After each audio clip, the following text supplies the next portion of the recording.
أعوذ بالله من الشيطان الرجيم بسم الله الرحمن الرحيم الحمد لله رب العالمين الصلاة والسلام على رسولنا محمد وعلى آله وأصحابه وأتباعه وسلم رب اشرح لي صدري ويسر لي أمري واحلل عقدة من لساني يفقه قولي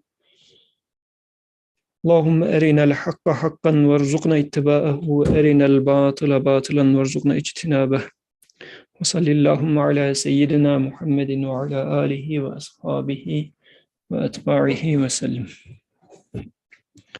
Assalamu alaikum wa rahmatullah. So we have been discussing the topic of ijtihad from 27th word of the words. And this topic was about, like, the word ijtihad means extracting or like the way it's done in here is independent judgments of law, the Sharia laws. And the verse that the author takes here is, if they had only referred it to the Prophet or to those charged with authority among them, the proper investigators would have tested it from them direct. And for this last part of the verse, last week we spoke that they would know how to extract meaning from that. This was the word that is being used here. The way this translated that is tested it from them direct. So يَسْتَنْبِطُونَهُ مِنْهُمْ. So from there, they would extract the proper meaning is what I would understand from that verse. So we talked about the first, second, third, and fourth points. Well, the main premise of the treatise was the door of ijtihad is open, but at the present time, there are 6 obstacles to entering it, the author said. So we went through the first 4 obstacles. And for the sake of time, inshallah, I will start from the 5th. Last week, at the end of the discussion, we read it, but we didn't have time to discuss it. So inshallah, today, I will start by reading it. It's a little bit of a long read. I would like to read it all over and then come back and we will discuss, inshallah. Bismillahir Rahmanir Rahim. The 5th. 3 points of view make interpretation of the law earthly at this time and prevent it being heavenly. So the word the author uses here is earthly, meaning ard. The Quranic term ard is meant here. And then when he says prevent it being heavenly, he used the Quranic word sama. So I'll read it again. 3 points of view make interpretation of the law earthly at this time and prevent it being heavenly. Whereas the Sharia is heavenly, revealed, and since interpretations of it make known its hidden ordinances, they also are heavenly. So just I'll put a few sentences here. So the author is making a statement saying that Sharia is heavenly. Sharia comes from sama, from the heavens. We'll talk about that. It is revealed. Sharia is revealed. So the author says. And since interpretations of it make known its hidden ordinances, so the purpose of ijtihad is to show the hidden ordinances or the rules of Sharia, which is heavenly, they are also heavenly. So ijtihad is a thing which is heavenly, the author says, or supposed to be heavenly. Or let's put it this way, that which you would call ijtihad would be heavenly. But then his statement here is 3 points of view make ijtihad earthly at this time and prevent it being heavenly, meaning that what you would do as ijtihad wouldn't be ijtihad in a sense. But inshallah, we will get back to here. What does it mean to be something earthly versus heavenly? We'll get to here, inshallah. The first, the wisdom of an ordinance is one thing. Like ordinance is like a rule. The wisdom of an ordinance is one thing, while the reason for it is something different. Wisdom and benefit are the cause of its choice, not the means of its being necessitated and created. And the reason is the means for its existence. So two terms, one is reason and the other one is wisdom. So we'll get to here. And the reason is the means for its existence. For example, the obligatory prayers are shortened while traveling. 2 rak'ats are performed. The reason for this permission of the Sharia is the journey, while its wisdom is the hardship. So the reason for this permission of the Sharia is the journey, reason, while its wisdom is the hardship. If there is the journey but no hardship, the prayers are still shortened, for there is the reason. But if there is no journey, yet hardship, it may not be the reason for shortening the prayers. Thus, contrary to this fact, the view at this time is to set up the benefit and wisdom in place of the reason, and to make its judgment in accordance with that. Such an interpretation is certainly earthly, not heavenly. This was the first point. We'll get back to here again. The second point, the view at the present time looks primarily to worldly happiness, whereas the view of the Sharia looks primarily to happiness in the hereafter, and to happiness in this world in second place, and indirectly as the means to the hereafter. That is to say, the view of this time is a stranger to the spirit of the Sharia, in which case it may not make interpretations in its name. I'll read the third and leave it here.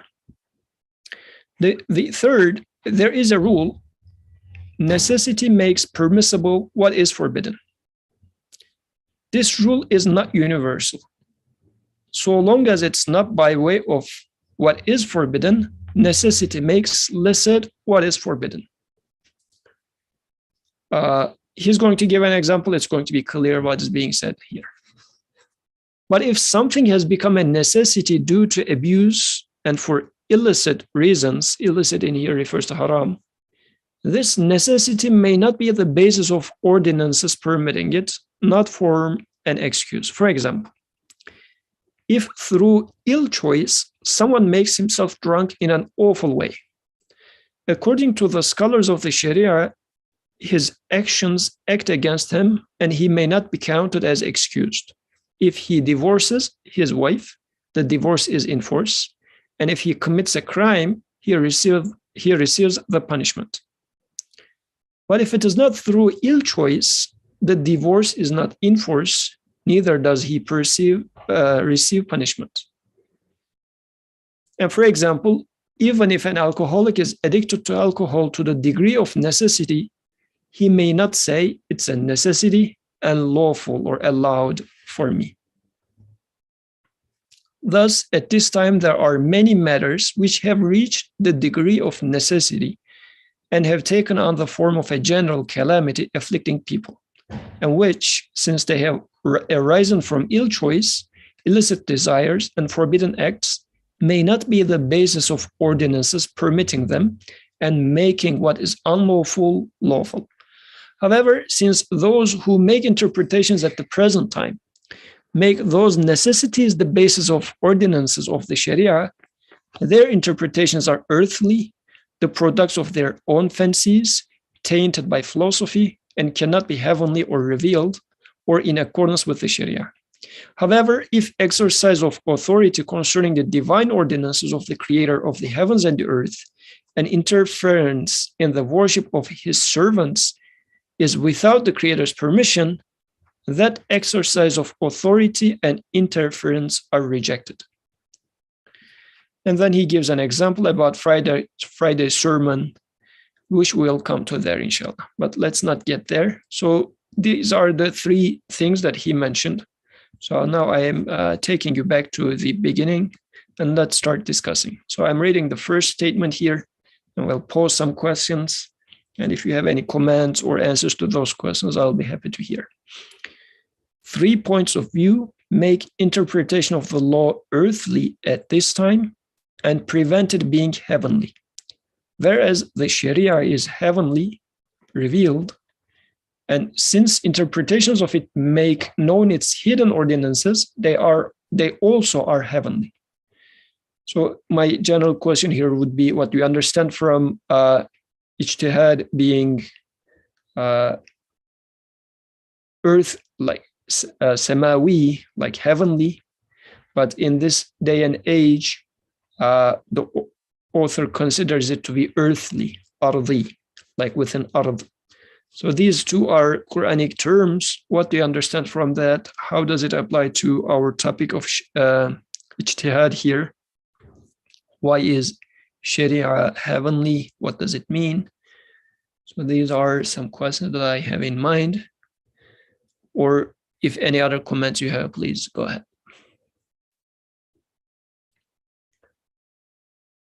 Okay, while waiting for your hands. I can't find the hand raise. Oh, I see it. Okay, go ahead, Ati. All right. So from what I understand, Sharia is direct commands from Allah. And so we understand that as coming down from the heavens. Whereas interpretations, right, these are maybe these are from human, maybe reasoning based on whatever principles of upholding the religion and Islamic values, but it is a human endeavor, maybe based on other things. And so in that way, it is earthly. I guess the second part seems like a contradiction a little bit. It's saying, oh, it's earthly, but it's also heavenly because, you know, it's based on something heavenly. I don't have a comment on that. So it looks like the author says ijtihad is also samawi, like heavenly, but making ijtihad in this day and age might end up making whatever you are doing in the name of ijtihad as earthly. So he's not necessarily saying that ijtihad is earthly or human interpretation is earthly, but in certain circumstances it would be earthly, is what he is saying, I think. What do you think? Okay, I see. That makes more sense. I guess this is he was saying later on that, you know, it's to uphold like Islamic principles, and then becomes earthly when you put your desires or something into the interpretation, right? When you favor worldly benefits over like happiness in the hereafter. I see. Thank you, Jazakallah khair. But for heavenly, so from your word, what I understand is you said it's coming from the Creator. So let's open this up a little bit. What do we understand from something being heavenly versus something being earthly? What does this signify for me? Any comments on that?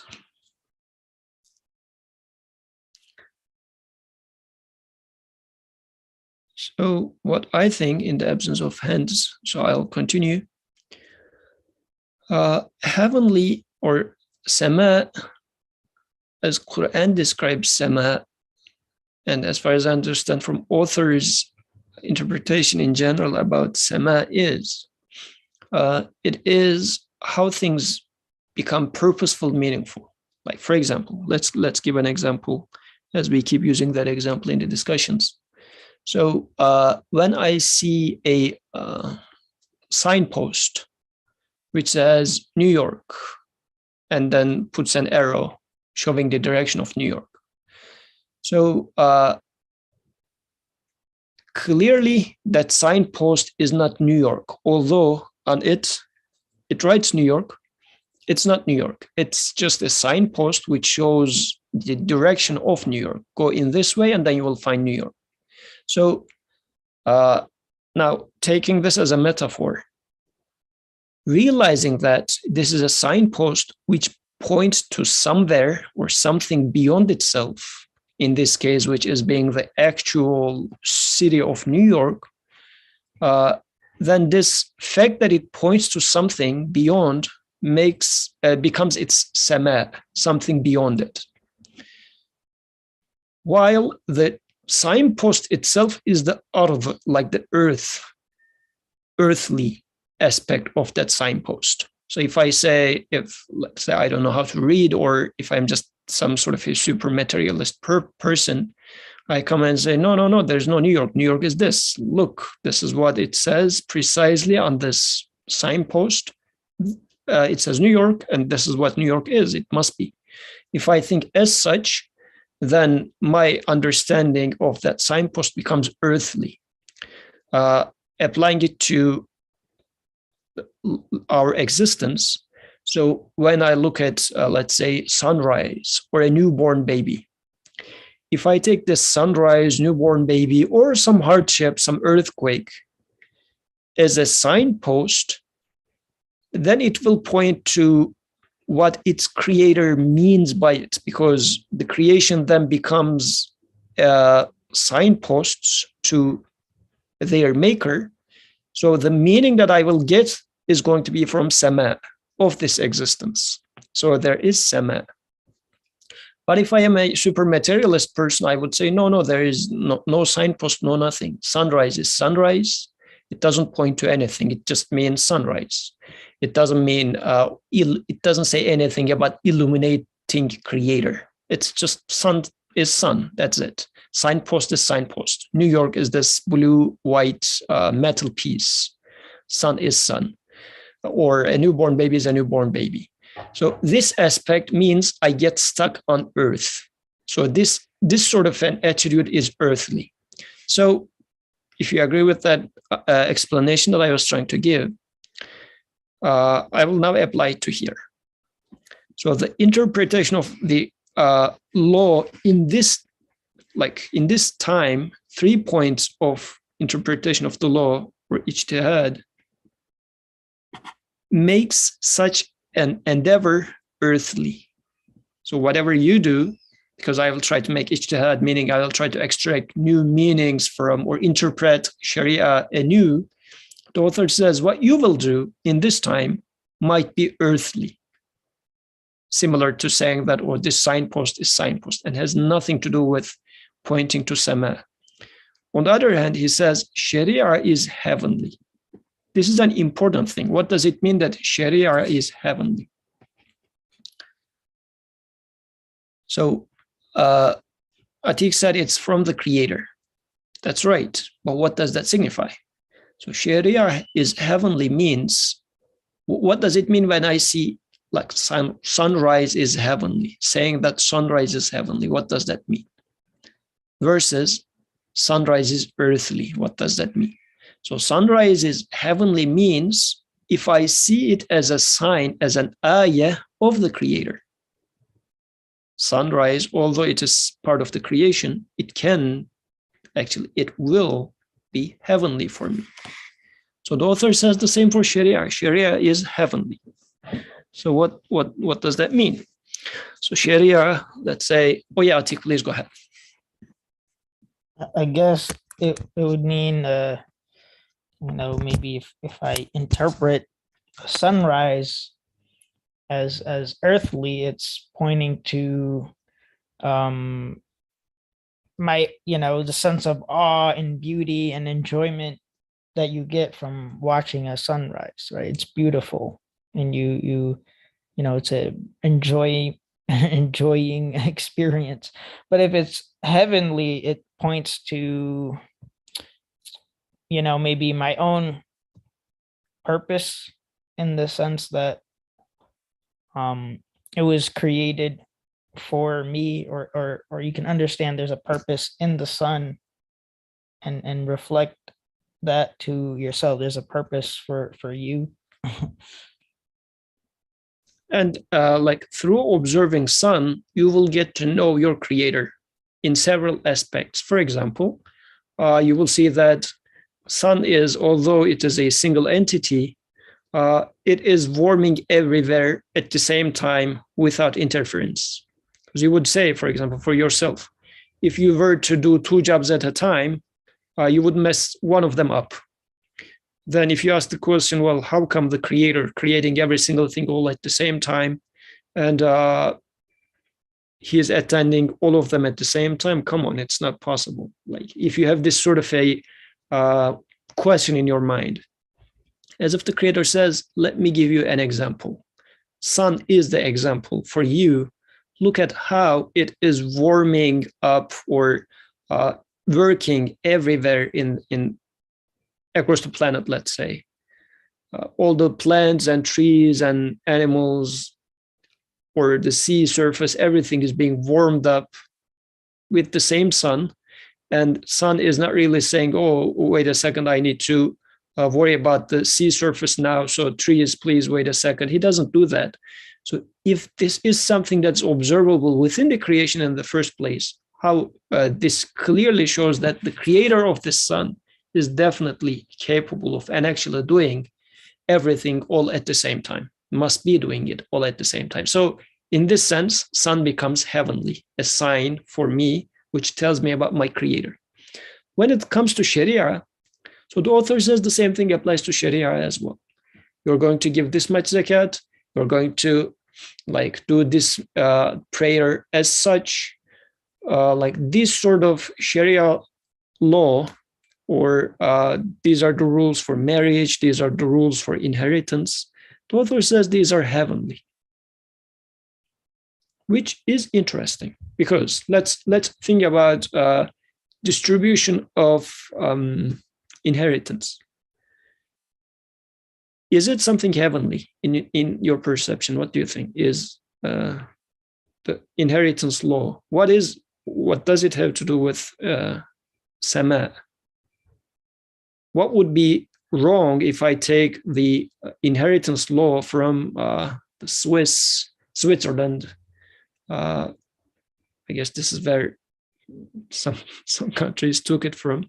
So how would it hurt if I take the inheritance law from some country which is not claiming that this is God's way of splitting it, but this is human way of splitting it? And actually, why shall we split? The Sharia says male is going to take 2 portions, female is going to take 1 portion. While if I take it from Switzerland, they will say, well, male is 1, female is 1. So what is heavenly, what is earthly, for example, when it comes to this specific case? Just trying to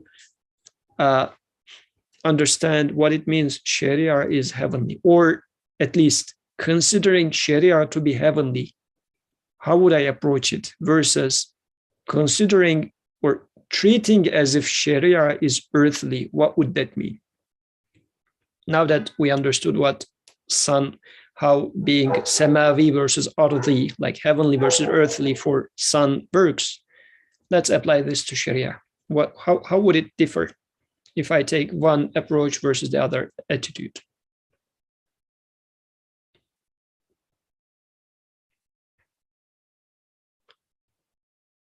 Okay, silence.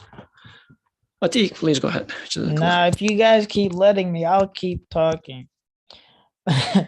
But yeah, I maybe.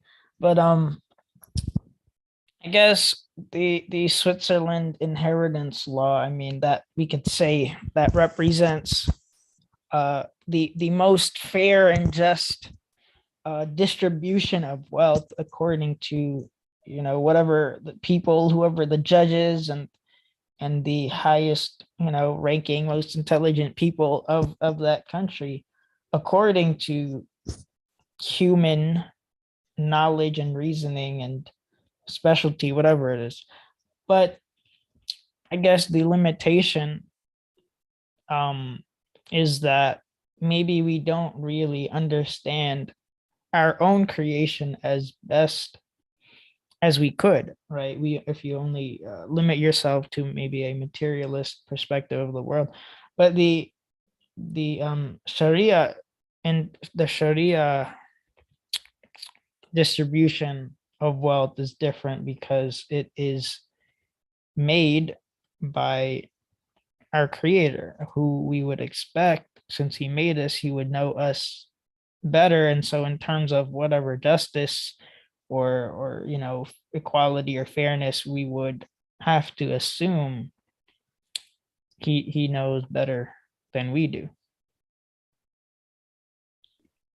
And when applying, let's continue. When applying inheritance law, Atik, let's say, I mean, may Allah give it late, your parents passed away, let's say. And now you and your siblings are going to distribute wealth of your parents.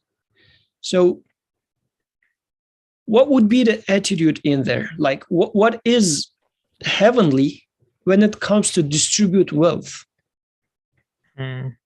Like applying the rule of Sharia at that moment, as far as I understand, is supposed to be heavenly. What is heavenly about distributing wealth?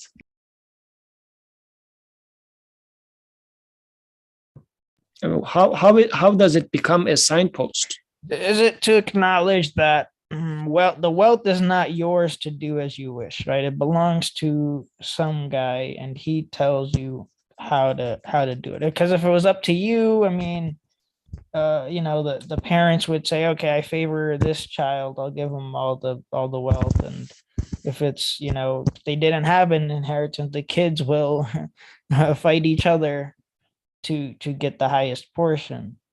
But if it's up to, if you follow the law, then you give the authority to someone else to make that decision. Good. Jazakallah khair. Good point. So let's see what Suhail will say. Suhail, please go ahead.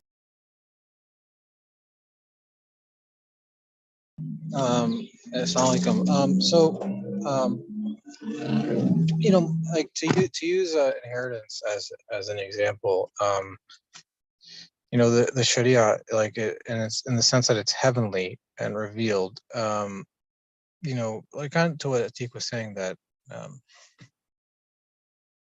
in one respect, if there was no inheritance law, there would be chaos. And if there was and also potential, I mean, for whatever reason, whether it's not split appropriately or it's favoritism or etc. But even then, let's say you take a scenario in which, let's say, you're in a situation where the law is you must split it evenly between X number of people, children or whatever, siblings, etc. The presumption that's made is that it's in a sense it's a sort of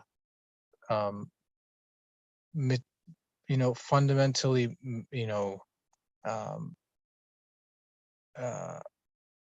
materialist perspective, in that it says that everybody's situation is equal, or all things fundamentally are made equal, or people are equal, rather than things are different, in that it looks at matter and just says matter is all equal. It does not look at like the sort of inward aspect that things are fundamentally different. While people acknowledge things are different, or people are different, and requirements or needs are different, the way in which things are treated is that, oh, I look at things as matter, and so there are three people, so we will split three things evenly between three people because they are three human beings. In some sense, that is like a fundamental materialist perspective, because it looks at human beings as human beings rather than who they are and how human beings operate in this world. If somebody says, well, giving more to the son over the daughter is fundamentally unjust, the question then has to be asked, then why is it unjust from your perspective? What makes it unjust? Like, where did you get this notion of injustice, and why do you think one splitting 50-50 between son and daughter is fundamentally more just than something that's more to the son? Is it because you think that like responsibilities are the same? like material responsibilities are the same, then you're thinking from a materialist perspective that, you know, both son and daughter have the same equal material responsibilities in their own life situations. So, or then, or are you imposing responsibilities, equal responsibilities? Like, where did this idea or notion of material responsibility or financial responsibilities come from? Society, secularism, this equality? Where does this notion proceed from? These things are all presumed. So everybody has a sense that people need to be financially secure, or people need to be responsible, or there are certain responsibilities. But people have that, but where do they come from? And then how are they defined? If you say, oh, I'm going to ignore the fact that I have this sense, but then define it for myself, that's fundamentally materialist, fundamentally secular. And that's the issue. So that's why, I mean, the two cannot be compared. Good, alhamdulillah, jazakallah khair. So that's a good point, like the aspects that you listed. I am feeling like as if we are leaning towards wisdom a little bit. But before getting to there, I'll highlight what Atiq was saying. So, because what is heavenly about distributing wealth? So, for example, if wealth belongs to my father, then he should tell me how to distribute it. But by applying when I'm going to apply the wealth, if I am asking the question to the owner, and the owner being the creator, and saying that, oh, the owner of the property, you tell me how we would like us to distribute this, then it becomes heavenly, because the act of distributing the wealth now becomes not a simply accounting of who is going to get what portion, but it becomes, oh, who is the true owner? The creator of the heavens and the earth is the creator of this wealth as well. And now I am confirming this in alignment with this. I will now start keeping the account of who is going to get what portion based on however much the owner wants us to take. So in this regard, it can become a signpost, because by doing this, I am now acknowledging who is the sustainer, who is the provider, who is the owner of the dominion. But if I were to take it from, let's say, Switzerland's law, what I am saying in this case is man is governed by man, which means man is governed by himself, herself. So, which in a sense is again saying, on the other extreme, saying I, like the egotism is now at work. And by this distribution, now I am saying, we know how to do it.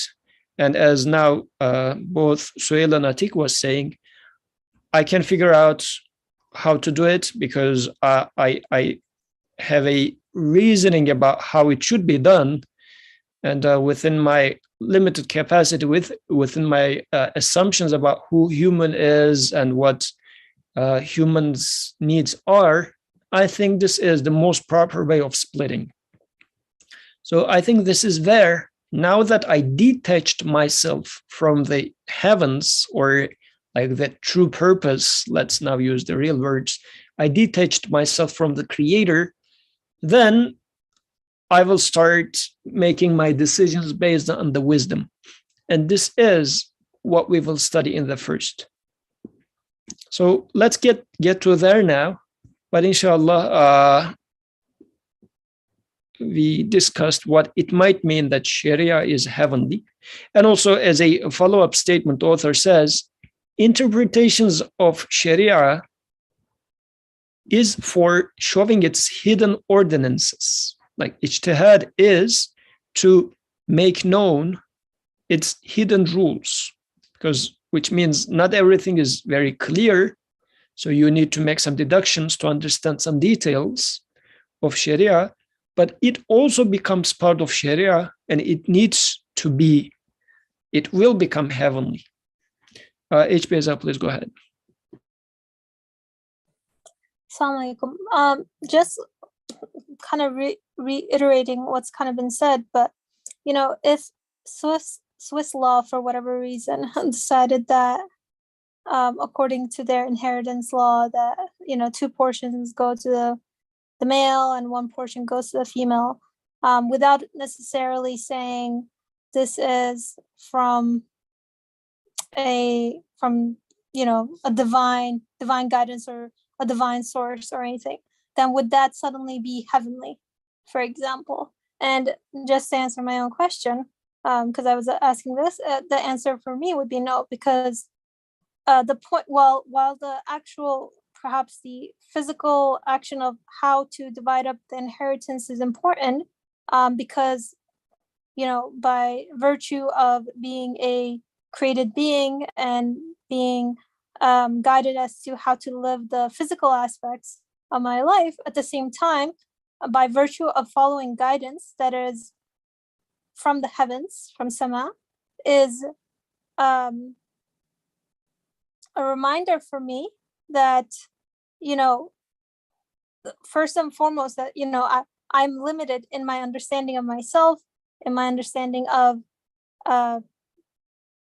essentially myself and what is necessarily best for me, in terms of also acquainting myself with my creator. So in a way, that the existence of that particular law there is for me to recognize, as was being said earlier, that the material aspect of things, who the true owner of those things are, and who the true owner of all aspects of my life are, and my parents or whatever are. So in a way, I think it's necessary to recognize and also incorporate the aspect that it is guidance from the heavens.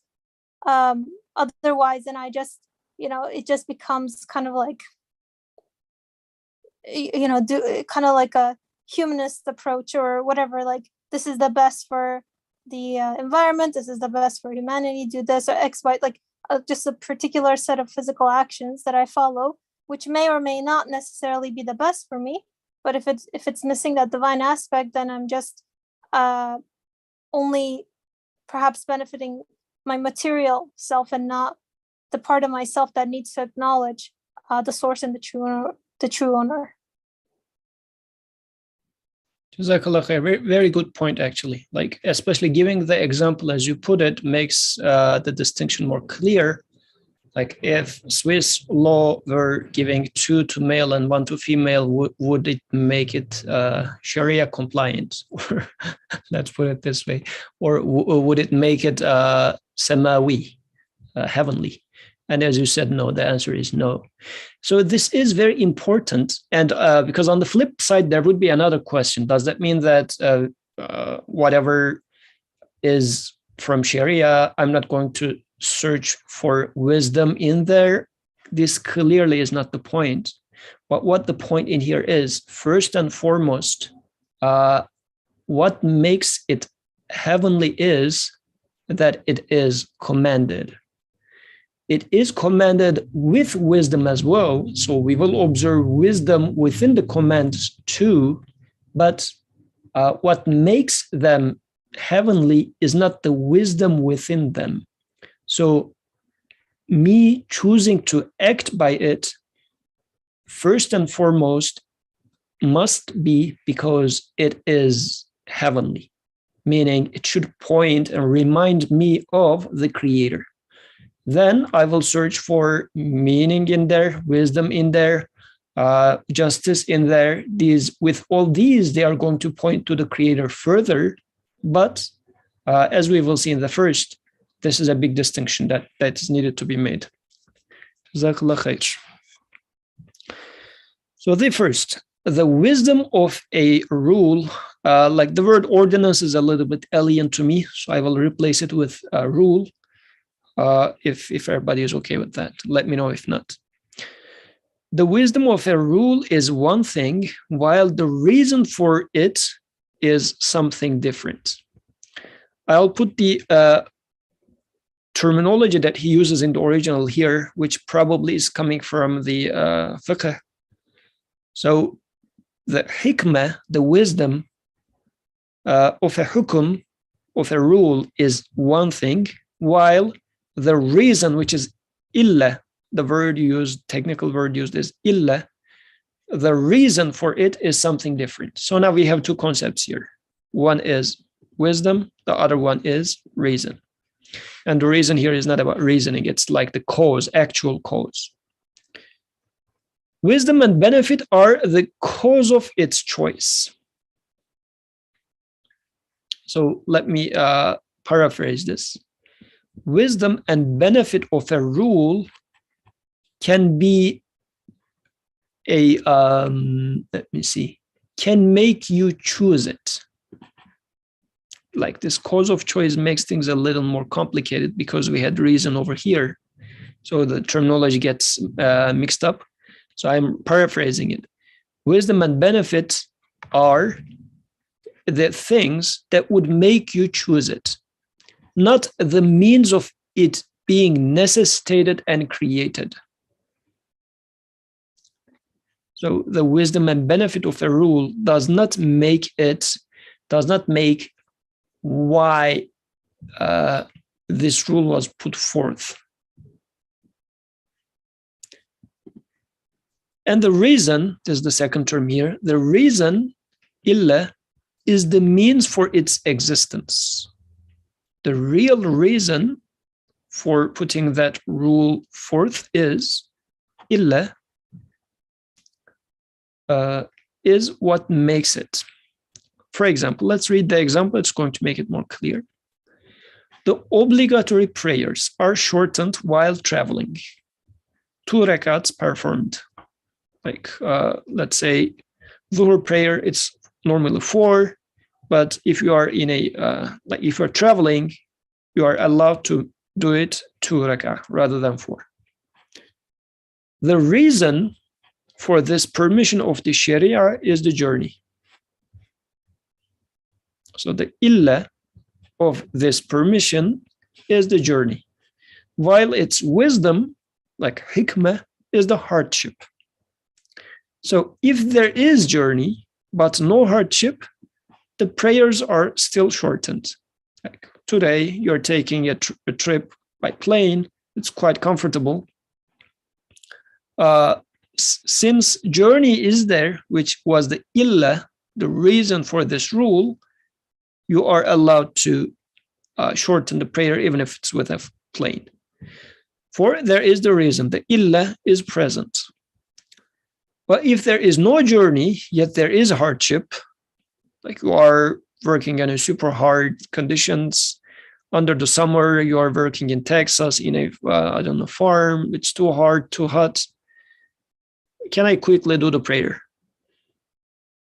2 rakah. It may not be the reason for shortening the prayers. Thus, contrary to this fact, like this is how Sharia works, if you like. Now, the author says, contrary to this fact, the view at this time is to set up the benefit and wisdom in place of the reason, and to make its judgment in accordance with that. So in this day and age, it would be like, oh yeah, prayers are made from 4 to 2 in the travel because travel is hard. So like wisdom is now at forefront. Therefore, if you are working in hard conditions, yeah, it's okay to make your prayers too. Or let's say, since we gave the example of inheritance, so the wisdom behind inheritance being 2 to male and 1 to female is because in like Islamic worldview, the responsibility of wife is over the shoulders of the male. So he should take 2 because the male is going to take care of his wife as well. But for female, she doesn't really need to take care of her husband. So she's going to take 1, then by his brother is going to take 2 because he will take 1 for himself, 1 for his wife. So since this female now became like the member of the family and needs to be taken care of, the grandfather's or the father-in-law's inheritance is equally actually distributed between son, daughter, and daughter-in-law. So there is justice. Let's say this is the wisdom in there. So, and then if I say, well, this was like even the Muslim society is not working like this. Now females are working also. They are part of the workforce. They earn their own money. Therefore, now in this age, we can split it evenly. If I say so, what is happening? Then I am doing what this is saying here. Contrary to this fact, the view at this time is to set up the benefit and wisdom in place of the reason and make its judgment in accordance with that. Because what was the illa versus hikmah? So I replaced hikmah, wisdom, with illa, and the wisdom was splitting it equally among people. I replaced it with illa, and then the author says, such an interpretation is certainly earthly, not heavenly. So, Suhail, please go ahead. Can you hear me? Your voice is super weak. Can you hear me now? Yes. Okay. So I guess I always have a hard time, dealing like this. I know the law in the legal sense, they make a distinction between reason and wisdom. And I get that. But I think, like, at least for me, like, realistically or speaking,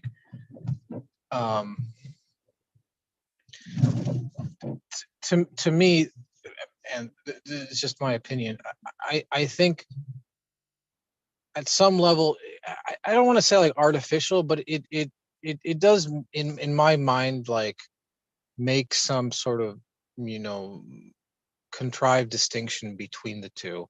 And I know why legally speaking, it's important to do that, because you will have people who will try to, as you mentioned, ignore the reason and try to justify it on their own wisdom or what they perceive to be their own wisdom, rather than looking at the reason first to see where does the rule or the law or proceed from whom. But I mean, leaving that aside, like, for me, I have a hard time seeing, at least practically in the world, how the two can be disentangled, because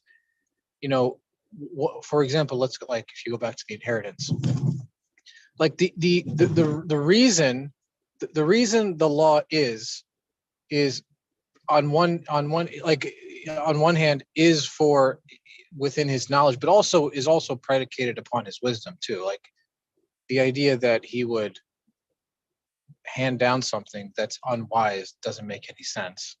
It would just be a contradiction of who he must be. But then also at the same time, like, I can see the fact that if I don't follow the reason, I see the wisdom in that too. In that, like,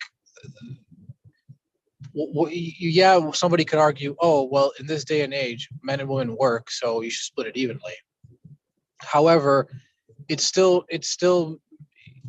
making the presumption that the people to decide are people themselves, and it ignores human nature or how human beings are in reality. No matter how you change the scenery, how the world is or isn't, or what it looks like, is because and to some extent the wisdom, the overarching wisdom, is to bring people closer to their creator. That's, like, to me, the overarching metric or goal of Sharia, is that it's supposed to bring one more in contact or in communication or awareness or consciousness of the creator. And I think anything other than the Sharia doesn't do that. It's like impossible to me. It fundamentally ignores that. So, like, in the ideal sense, ideally, if human beings didn't like just try to follow their own desires when they're trying to determine something, to me, it would be inevitable that people would come to some sort of notion of Sharia law, because like the law, the law is not just arbitrary, I guess is my point. Like the and I think that's sometimes my issue with fiqh in general, is that it makes his the Sharia sound to some extent arbitrary. Like, oh, there's secular law and then there's his law in that sense, and we should follow his law because it's his law. Well, I can understand why that's said, to avoid any sort of, you know, poor or bad intention. In like the truest human sense, the reason to me the law is because he has infinite knowledge and infinite wisdom, and he knows what's best for me, even if I don't realize it. But then I see it, like I see it manifest when it actually does happen, and I can't ignore it. I may choose to follow it. So I think I guess my point also then is, if human beings were truly honest to themselves, like truly honest to their reality, they would arrive. I mean, maybe not even realize it, that this, like where this comes from is from their creator, from the, you know, the heavens and the earth, that this is what he desires of man. So now when you bring in the notion of human desire and then the ability for human beings to choose, then I guess you have to make that distinction. So you try to cut off desire, or you don't let it be part of judgment. But in the ideal sense, like, it would, to me, they would, like, you would see them manifest at the same time. His power or dominion, I guess, which is what the reason is, like his will and power are absolute, but then also his wisdom must be absolute too. And you see them like play out at the same time together. But I guess that's ideal rather than realistic. Yeah, so, but in practice, because the author here is talking about some ordering. So which one, like both exist, you're right. Like the illa and hikmah both exists. But the author says the issue here is the priorities are changing in this day and age. So practically speaking, practically, like, can human treat them equal at the same time? Or, as author is suggesting here, there is some sort of an ordering, as if the author is implying here that illa has priority over hikmah, like the reason has a priority over the wisdom when it comes to humans' practical life. Because Sharia is touching my practical life. So yeah, in theory, I can say that it is the command of the creator, and at the same time, it shows the wisdom of the creator. In theory, that's fine. But in practice, how about this ordering? Because like, while waiting for your hands, what I think about the matter is comprehending the wisdom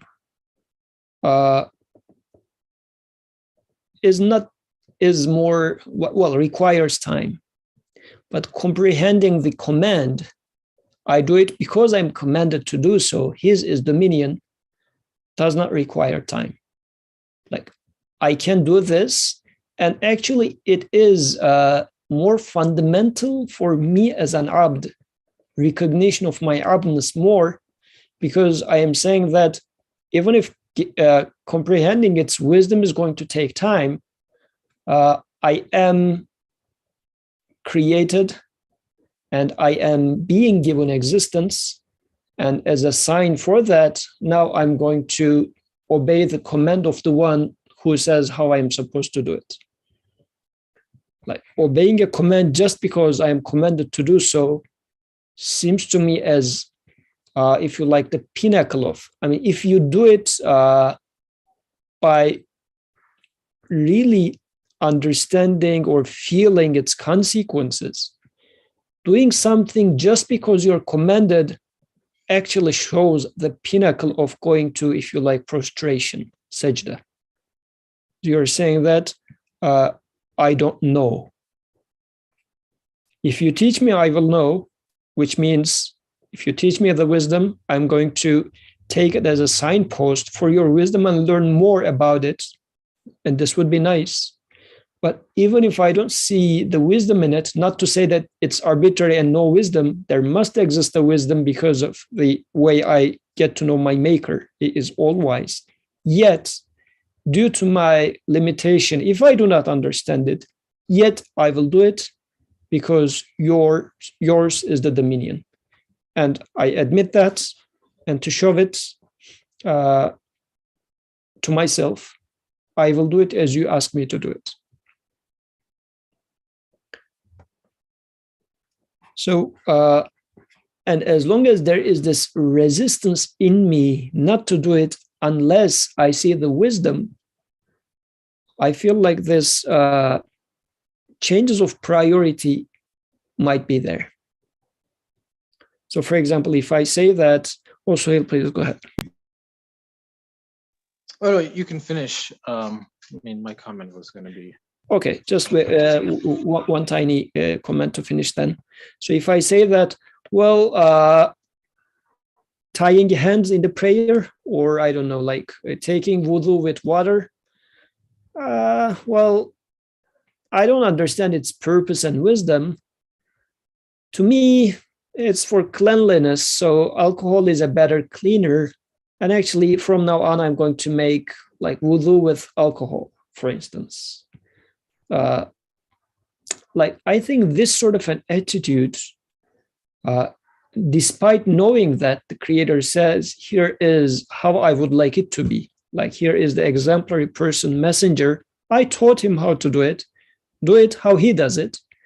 And if I, for whatever reason of my wisdom about cleanliness, and if I say that, no, ethyl alcohol is better of a cleaner, so I'm going to do it with this before wudu. This, I think, is far away from being a worshiper, because my position in this world is an abd, to be a worshiper. And this notion of I know or I know better really takes this message away. And since this is the biggest purpose of my existence, to become an abd, or to realize that I am an abd and to accept this fact, then it seems much, much more important to me to follow the law just because it's commanded.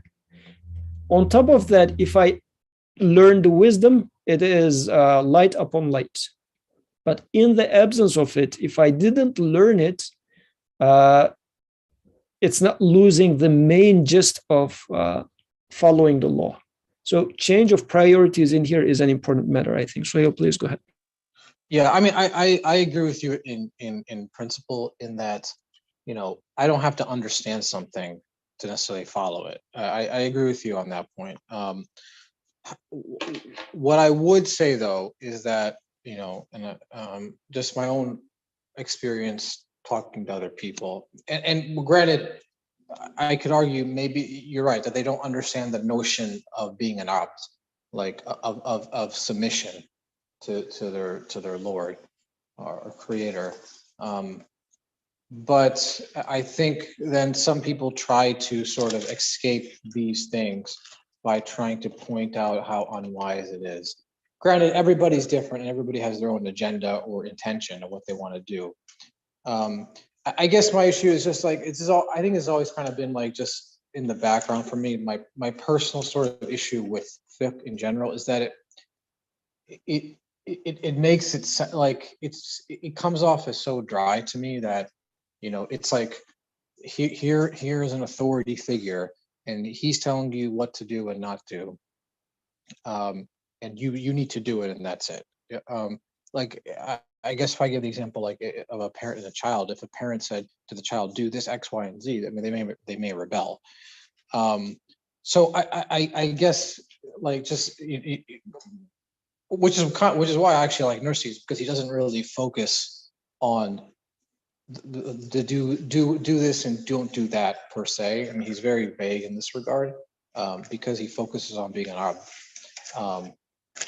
But I can just say from my personal experience, because if you accept that reality, then it becomes easy to submit. But I can see from my experience that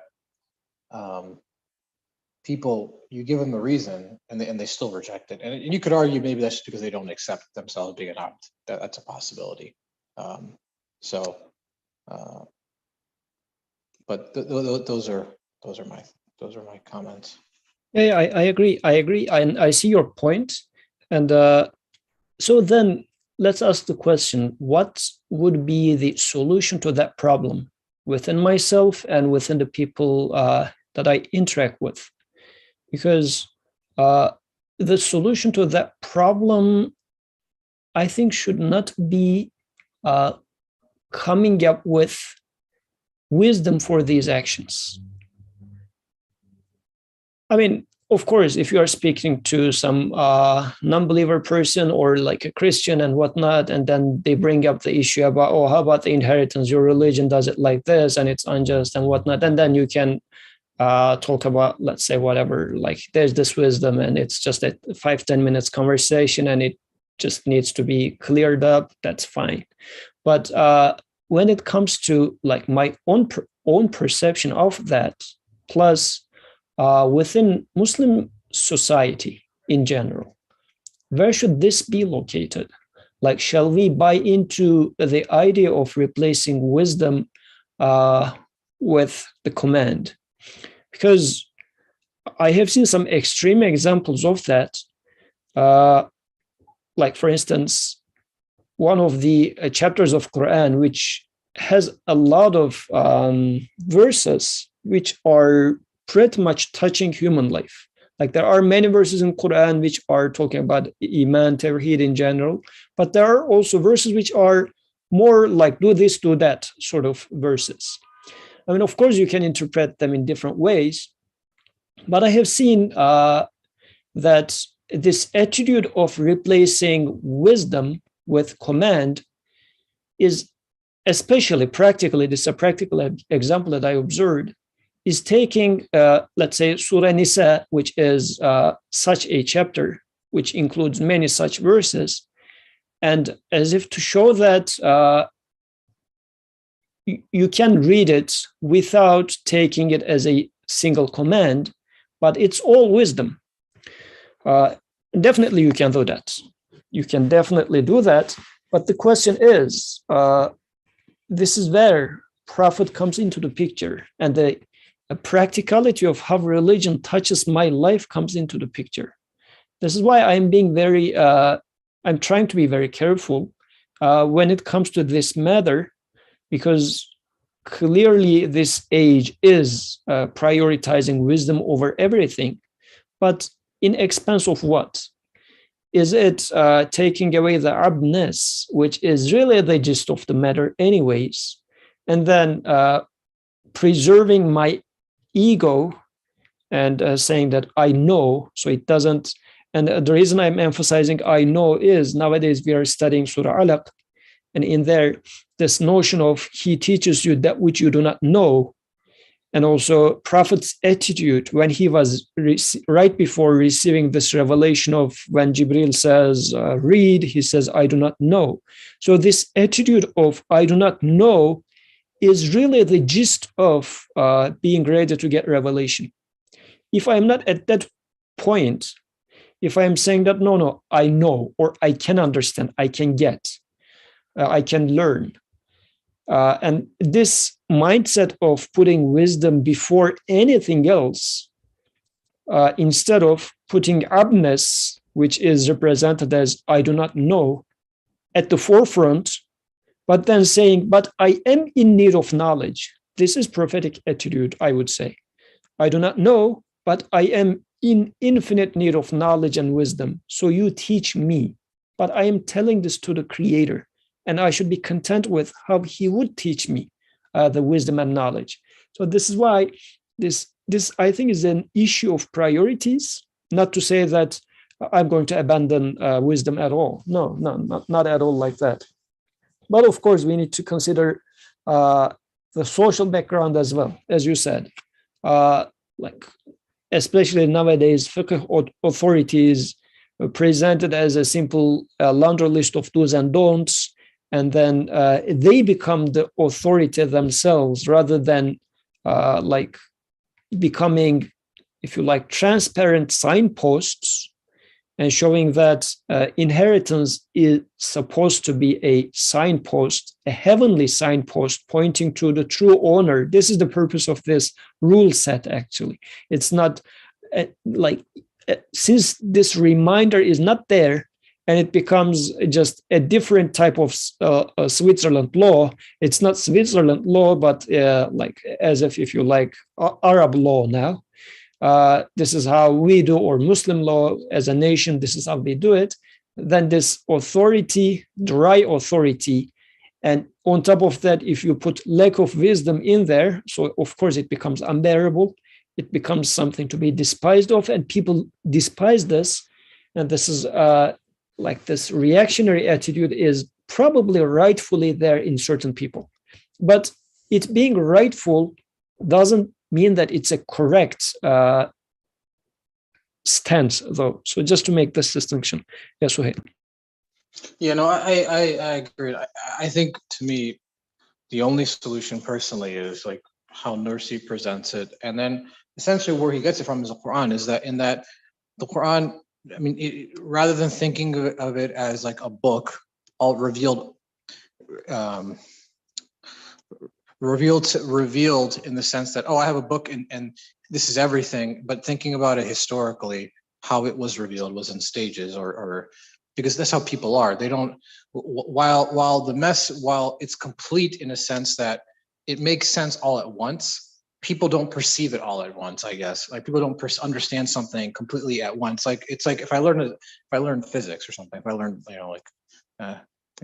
quantum mechanics or relativity, I may learn it in stages, but it's already complete as it is, and I only perceive it to be complete after the fact I've learned it. The Quran, to me, I mean, that's the nature of knowing in this world. Hence why, like, the impermissibly of drinking alcohol didn't happen at the beginning; it happened later on. Or essentially, a lot of these injunctions were all like Madani. They're all revealed. They're revealed in Medina, when people already have a baseline notion or idea, no matter where they are. But this idea of being an opt, as you said, and I think that's the issue: is that there's a presumption by these people who like say, "Oh, you should do this or that." Is that people already have this idea that, oh, I am not. I don't own myself. Things don't belong to me. I don't own anything. That to me is lacking, especially in people, the like young generation, people who are well educated. There's no notion of that, because, as Nursi points out, I mean, like I like everybody else, I just grew up in a secular system, secular education. So the truth and false are all mixed up at once.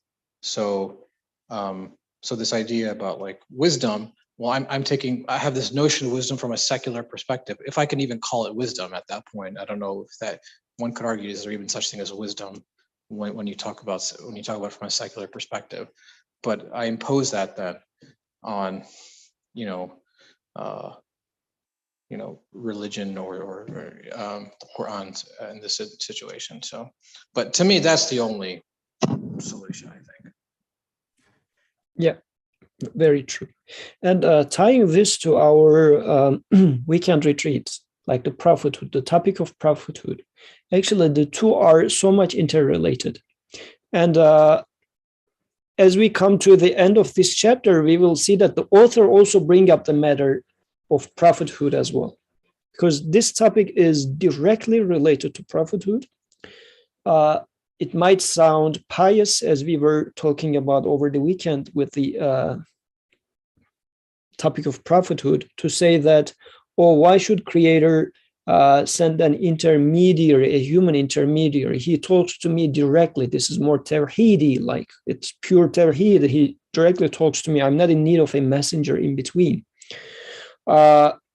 this attitude of, like, let's question, how does this fit into the picture of being an abd?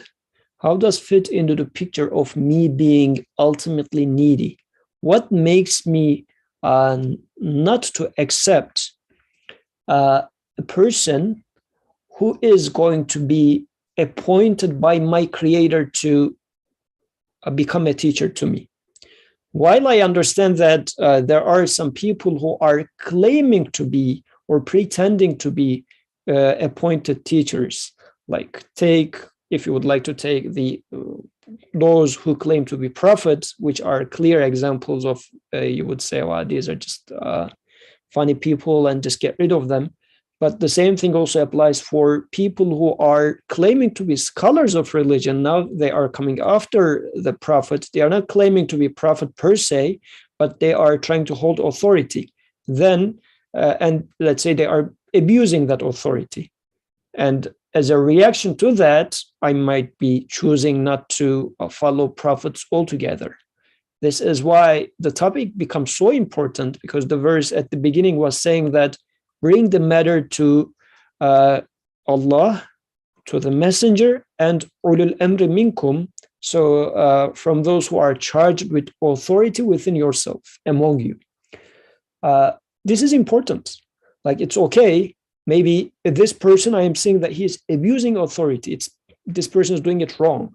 But does that mean that there cannot and shall not be any person charged with authority from within us? What makes me to say that I will find the path by myself?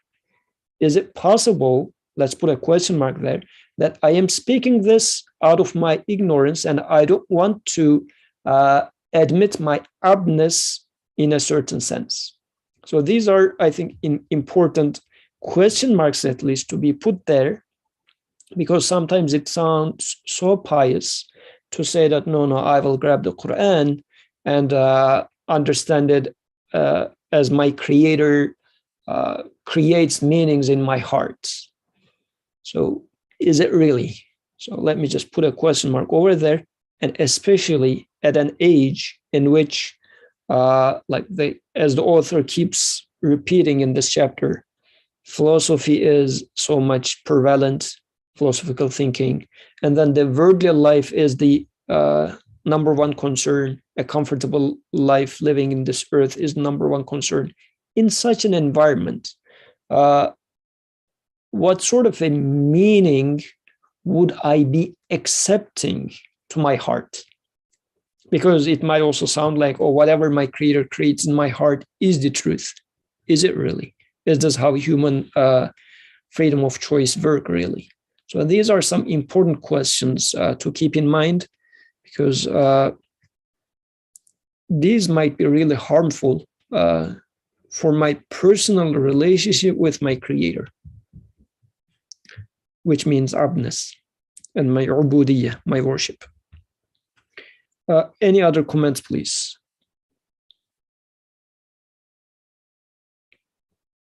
Okay. So let me read the second. Maybe we can finish this second as well. The view at the present time looks primarily to worldly happiness, whereas the view of the Sharia looks primarily to happiness in the hereafter. And to happiness in this world in second place, and indirectly as the means to the hereafter. That is to say, the view of this time is a stranger to the spirit of the Sharia, in which case it may not make interpretations in its name. What do you think about that?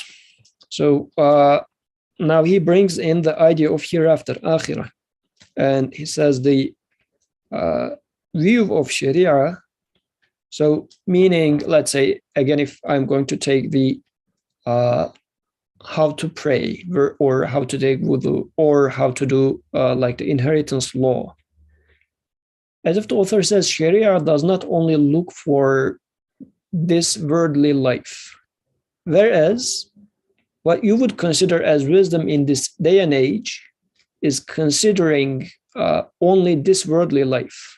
So all the wisdom you would think of, now that I am combining it with the first, would be related to this worldly life only.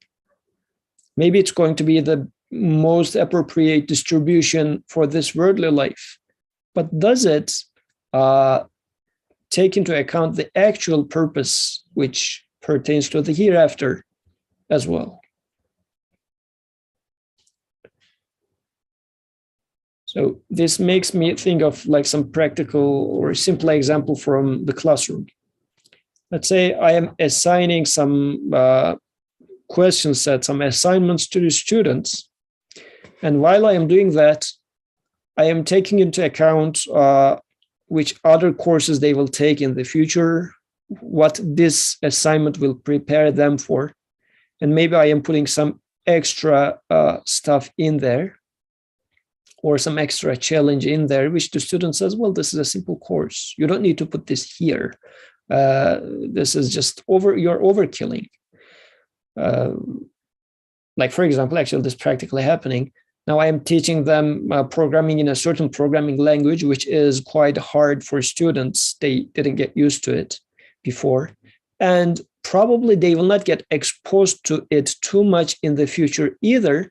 But by means of that, I believe, they are getting prepared for their professional life much, much better.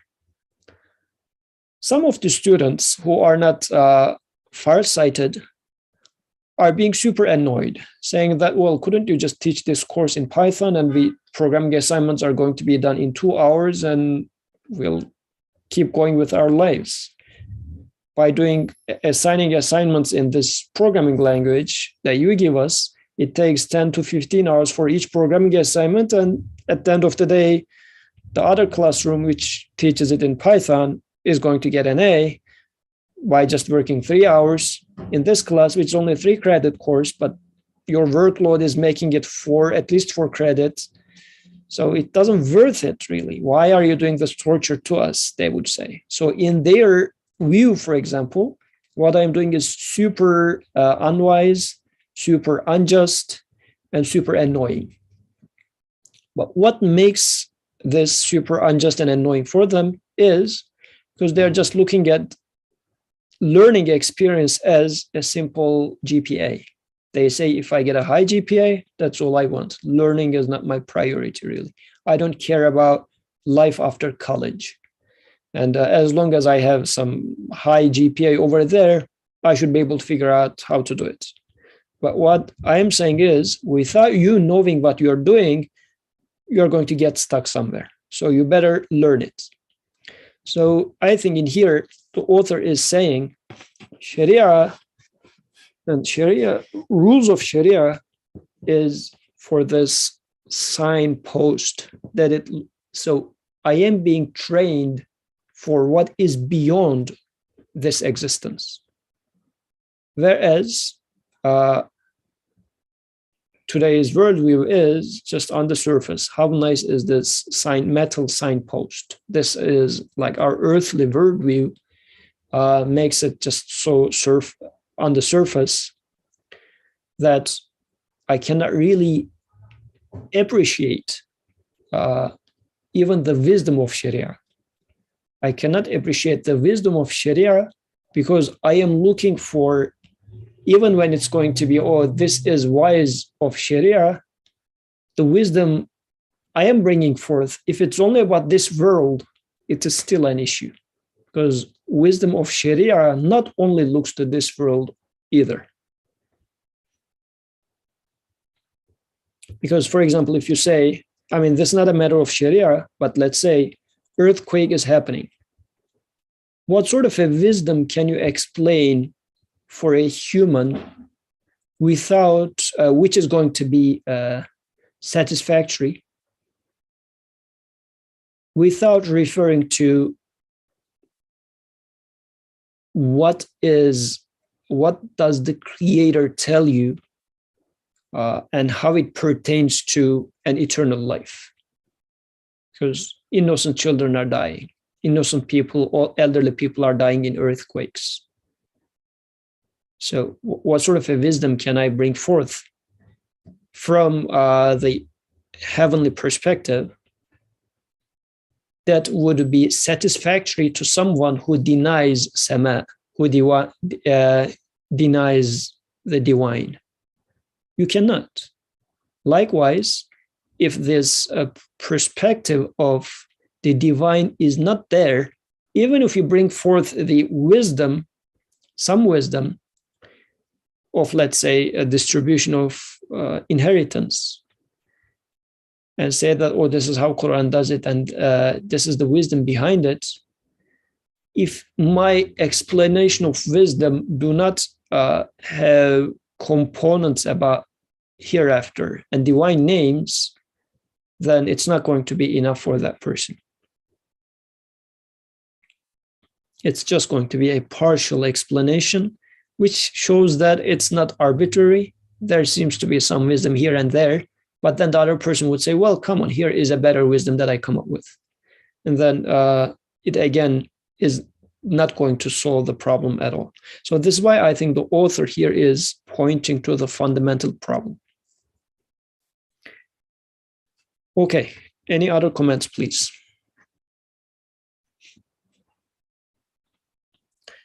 Then I'm going to read the third, and let's finish this within the remaining moments, and inshallah, then we can continue with the rest next week. The third, there is a rule, which is a rule in Sharia, I believe, inna daruratu turihul mahzurat, which is necessity makes permissible what is forbidden. Like normally, let's say eating pork is forbidden, but if you're about to starve and you are, I don't know, in a like in an island and whatnot, so it's just some caricaturized example, and this is the only thing you can eat to survive. So eating pork at that moment is not haram for you, it's permissible for you. So necessity makes permissible what is forbidden. This is the rule. But the author says this rule is not universal. What does that mean? So long as it is not by way of what is forbidden, necessity makes licit what is forbidden. So meaning, if this necessity did not become a necessity because of following some forbidden path, then it can become permissible. But if something has become a necessity due to abuse and for haram reasons, this necessity may not be the basis of ordinances or the rules permitting it, not form an excuse. For example, if through ill choice someone makes himself drunk in an unlawful way, according to scholars of the Sharia, his actions act against him and he may not be counted as excused. Like the person get drunk, and he just get drunk in an unlawful way, meaning that he chose to go and buy the alcohol and drink by himself. So he abused his freedom of choice, and he become drunk. Now he lost his faculty of choice, and he is acting weird. So the rule says if he divorces his wife, the divorce is in force. Like you cannot say that, well, but I didn't know what I was saying at that moment. Like I was drunk. Sharia says, no, you become drunk with your will. So nobody forced you. So you entered this state of necessity with abuse. So this rule does not apply to you. Necessity makes permissible what is forbidden does not apply to you. If he divorces his wife, the divorce is in force. And if he commits a crime, he receives the punishment. Like I was drunk, but I killed a person, but well, I didn't know what I was doing. I don't even remember. So I say, well, you get drunk with your will. So you'll get a punishment. But if it is not through ill choice, the divorce is not in force. Like, I don't know how this can happen, but like imagine a case in which somebody forced you to become drunken despite your choice. So in this sense, if you divorce, then your divorce is not in force, neither does he receive punishment for doing anything wrong. And for example, even if an alcoholic is addicted to alcohol to the degree of necessity, he may not say it is a necessity and lawful for me.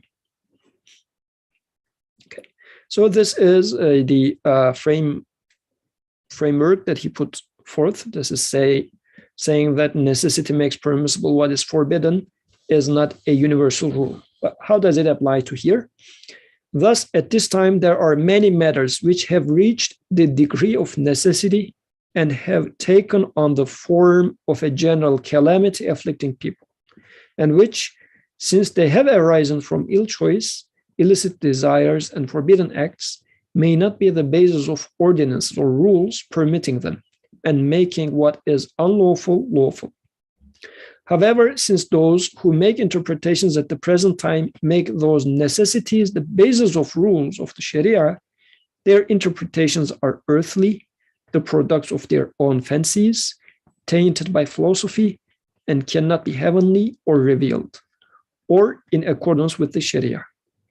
However, if exercise of authority concerning the divine ordinances of the Creator of the heavens and the earth, I'll reread this. So I'm rushing, sorry. However, if exercise of authority concerning the divine rules of the Creator of the heavens and the earth, and interference in the worship of his servants is without the Creator's permission, that exercise of authority and interference are rejected. I'll just read the example just so you see where this is going. For example, a number of the heedless and neglectful approve the changing of some of the marks of Islam, symbols of Islam, like the Friday sermon, like the khutbah, and substituting the language of each country for Arabic for two reasons. Like, it's going to be a super interesting example because like in the United States, for instance, we give khutbah in English. So the author is challenging this and saying that the rule necessity makes permissible what is forbidden. Does it apply to give khutbah in English? And I guess I'm guessing that you might have raised some question marks saying that, come on, like if it's in Arabic, we are not going to understand in a single thing from khutbah. So what's the point of even sitting and listening to khutbah in there in a language that I don't understand, right? It's a necessity for it to be given in a language that I can understand. So inshallah, let's leave this to next week. Any closing remarks about this part so far? Okay, so inshallah, let's pick it up from here next week. And don't leave, I'm going to ask a question after closing. سبحانك لا علم لنا إلا ما علمتنا إنك أنت العليم الحكيم وآخر دعواهم أن الحمد لله رب العالمين